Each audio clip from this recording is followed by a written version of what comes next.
Во археолошки истражувања на Виничко кале, како и на локалитетите Кокола, Фрит и Гробана од 2008 година па се до 2016, владата на Република Македонија има вложено над 12 милиони денари.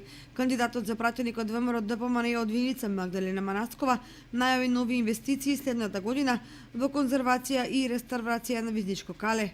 Археолошкиот локалитет Виничко кале, како еден од најзначајните археолошки локалитети во Република Македонија, започна систематски да се истражува благодарение на владата на Република Македонија во 2008 година. Систематските археолошки истражувања трае се до 2011 година, зашто владата на Република Македонија вложи над 10 милиони и 800 илјади денари. Следува втората фаза, која што се однесува на конзервација и реставрација на археолошкиот локалитет Виничко кале.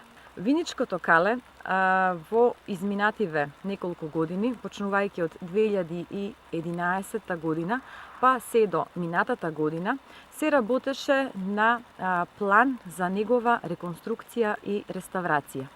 Планот е во завршна фаза и ќе се реализира следната 2017 година, при што ќе се пристапи на конзервација на северното бедемско платно и делумна реконструкција на северо-западната кула на локалитетот. Со комплетирањето и на оваа фаза од конзервацијата и реставрацијата на археолошкиот локалитет Виничко кале, заедно со вложените над 125.000 евра за негово инфраструктурно уредување, конечно овој најрепрезентативен локалитет во нашата општина ќе го добие заслужениот третман.